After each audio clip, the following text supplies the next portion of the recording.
Continuamos con este aporte histórico para contextualizar nuestras dictaduras latinoamericanas de los años 70.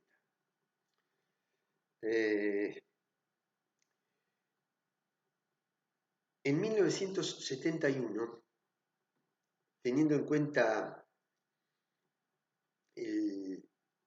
la irrupción de los Estados Unidos ya como líder definitivo del capitalismo mundial, habiendo desplazado al Imperio Británico, por su triunfo en la Segunda Guerra, por su penetración cultural, por la exportación de capitales, por la expansión de su economía, termina el presidente Nixon decretando una medida que se conoce como la inconvertibilidad del dólar. Esto es romper los acuerdos de posguerra de Bretton Woods, que planteaban que la cotización de la moneda de cada uno de los países iba a estar vinculada con el respaldo en metales preciosos. Nixon dice, no tiene sentido, los Estados Unidos dominan la economía mundial, nosotros vamos a fijar el valor de nuestra moneda. Y le vamos a dar un valor financiero, es decir, el valor que tiene respecto de su papel en la economía mundial y no en cuanto a la cantidad de respaldo que podamos tener en oro, en nuestras arcas, en nuestras reservas. Esta medida es importante, la dejamos ahí congelada.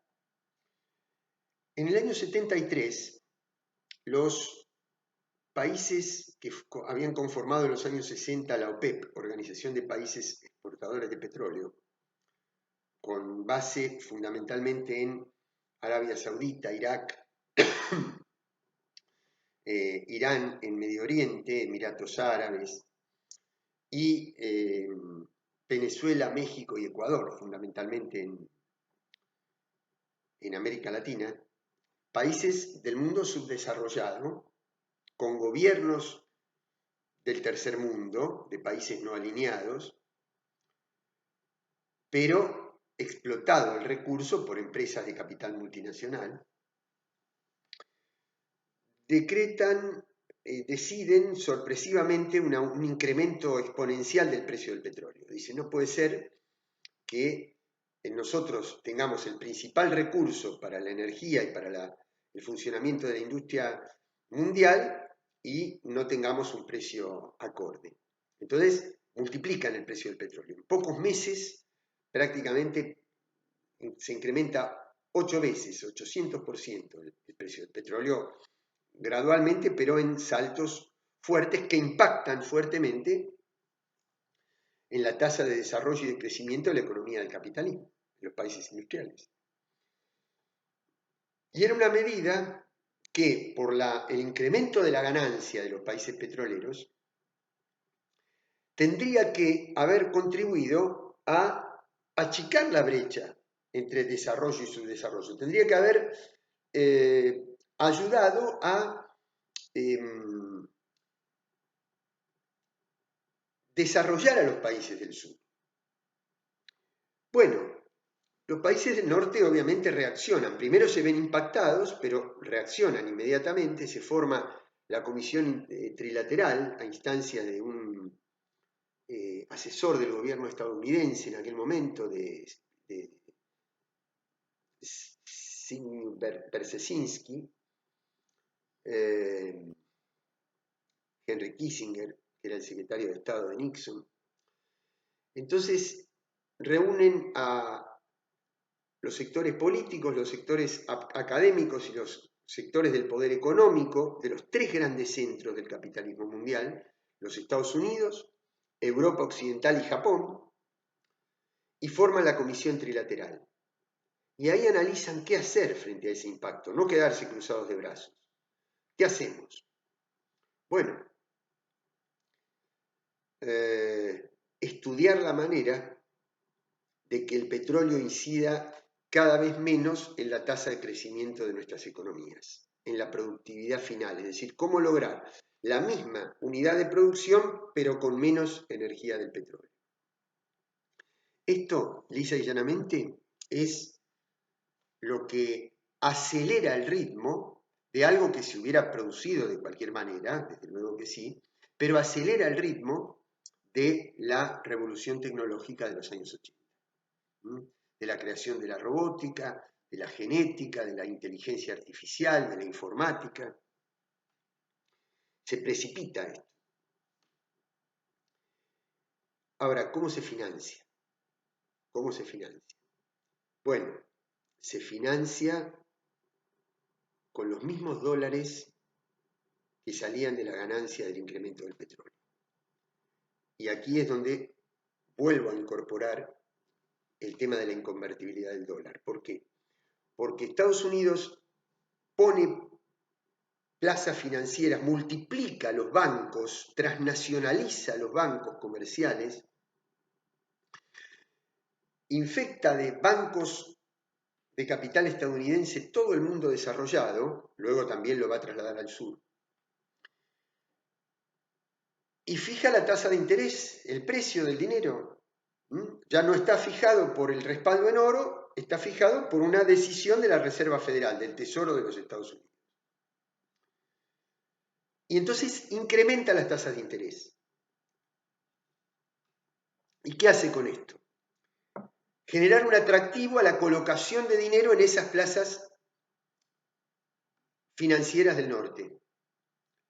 Entonces, el dinero, los dólares provenientes del petróleo del sur, en lugar de financiar el desarrollo del sur, se colocan en las plazas financieras del norte y financian la revolución tecnológica del norte. Quiere decir que en lugar de contribuir a achicar la brecha del desarrollo y el subdesarrollo, agrandan esa brecha, porque con el dinero de la riqueza del sur se financia la revolución tecnológica del norte. La segunda fuente de financiamiento de la revolución tecnológica del norte son las deudas externas contraídas por las dictaduras latinoamericanas de los años 70, en el 80% de nuestros países, salvo Ecuador, Colombia y Venezuela. Venezuela, dice Perry Anderson, no hacía falta dar golpe de Estado porque el acuerdo entre los dos partidos políticos, el COPEI y Acción Democrática, social cristiano y socialdemócrata, le garantizaba a las petroleras la renta del petróleo con gobiernos civiles, no hacía falta apelar a las dictaduras militares. En nuestros países sí, donde ganaban las fuerzas populares, había que recurrir a las dictaduras. ¿Quién las hacía? Las cúpulas militares, porque estaban educadas bajo una línea de pensamiento, una línea ideológica impartida en la Escuela de Panamá y en la Escuela de las Américas de Nueva York. ¿Cuál era esa línea política, esa línea ideológica en la que estaban insertas el pensamiento, la formación político-ideológica de nuestras Fuerzas Armadas? La doctrina de seguridad nacional. Ustedes saben que una cosa es la defensa nacional de un ataque externo, para eso están abocadas las fuerzas militares. Otra cosa es la seguridad interior, para eso están abocadas las fuerzas de seguridad, las fuerzas policiales, policía, gendarmería, prefectura. Lo otro es ejército, marina, aviación. Bueno, la doctrina de seguridad nacional lo que hace es entremezcla estos dos conceptos y crea la doctrina entre la defensa nacional y la seguridad interior, crea el concepto de la seguridad nacional. ¿Cuál es la base de ese concepto? La base del concepto es que los militares latinoamericanos estaban encandilados de la lucha que las fuerzas militares de los Estados Unidos daban contra el comunismo. Pero los Estados Unidos, ¿qué le dicen? Señores, miren, la carrera armamentista, la carrera nuclear ha llegado a tal nivel que ustedes, en el sur, no tienen forma de combatir contra el enemigo en términos militares. El combate militar contra el comunismo nos corresponde a nosotros. Ustedes tienen que combatir al comunismo desde la otra manera de penetración que tiene, que es a través de la militancia política, a través de la prensa ideológica, a través de los sindicatos, a través de los movimientos estudiantiles. a través del teatro independiente, a través de la literatura, a través de la música. Entonces, los ejércitos nuestros, en lugar de prepararse para la defensa exterior, se preparan para combatir al enemigo interno. ¿Quién era el enemigo interno? Héctor Alterio, Mercedes Sosa, León Gieco, Víctor Heredia,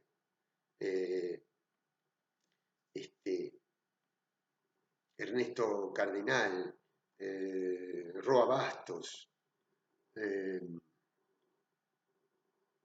Carlos Fuentes, los grandes literatos, los grandes músicos, Agustín Tosco, el cordobazo, el peronismo, los movimientos populares, que además habían ejercido ese papel insurgente, digamos.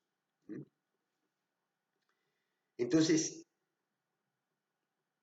ahí se combinan estos dos grandes pilares para que América Latina pudiese desempeñar un rol en ese proceso de reconfiguración del capitalismo mundial que pasa de productivo a financiero, es decir, de generar la ganancia a partir de la producción y el intercambio de bienes tangibles, pasa a basar su tasa de ganancia y la multiplicación de la ganancia en la transferencia de bienes intangibles, de bienes financieros. No es la producción lo que genera el dinero, sino que es la reproducción financiera del dinero lo que genera la ganancia. Y para eso, entonces, las dictaduras van a recapitalizar las finanzas del norte, contrayendo una deuda que se sabía perfectamente que no se iba a poder pagar, porque al mismo tiempo se le obligaba a aplicar planes neoliberales, que es Martínez de Oz, dictadura cívico-militar. Los militares aplican la doctrina de seguridad nacional, el terrorismo de Estado. El mundo financiero destruye la burguesía productiva argentina de capital nacional, que tenía problemas con el sindicalismo, porque había puja distributiva, puja por la distribución del ingreso, pero generaba ingreso. Y reinvertía el ingreso en el país, porque eran capitales nacionales, más diversificados.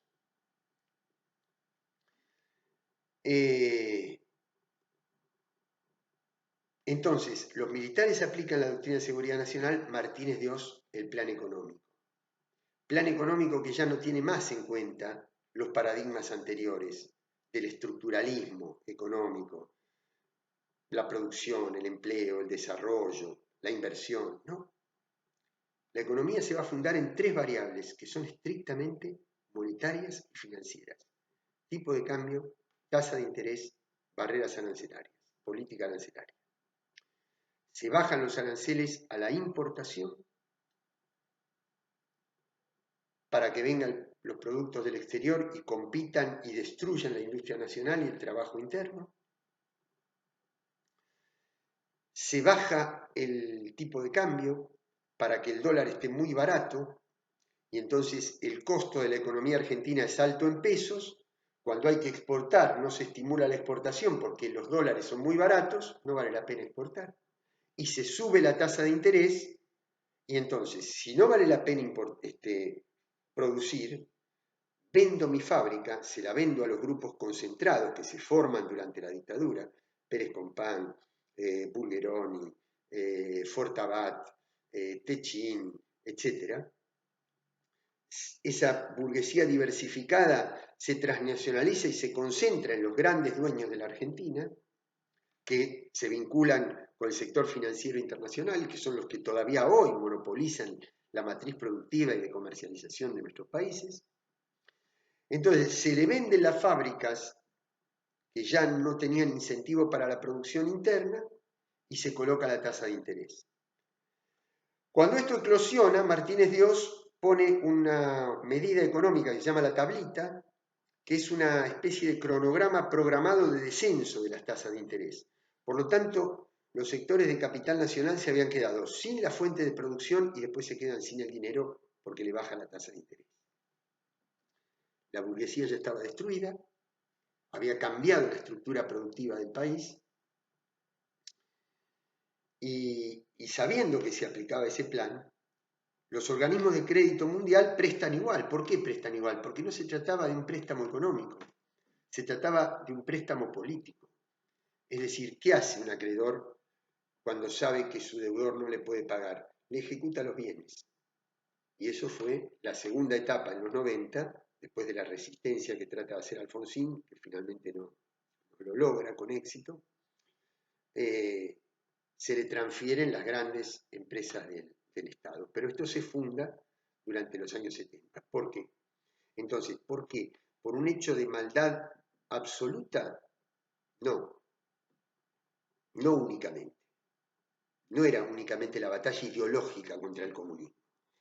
Era que esa batalla ideológica había que intensificarla, había que potenciarla, porque las dictaduras latinoamericanas tenían que desempeñar un papel a través de la aplicación de un plan económico, dictadura militar, pero también cívica, un plan económico dentro de ese proceso de reconfiguración del capitalismo, de productivo a financiero, para que, inundando de plazas financieras el mundo, ahogaran al bloque socialista y se preparara durante todos los años 80 la caída del régimen socialista, caída del muro. Pero esto forma parte de otro capítulo. Finalmente, entonces, si fuimos capaces de acuñar el término dictadura cívico-militar y fuimos capaces como sociedad de decir nunca más a la parte militar, que es la del terrorismo de Estado, completemos eso, ese ciclo histórico, y digamos nunca más a la parte cívica de la dictadura, a la aplicación de planes neoliberales. Muchísimas gracias.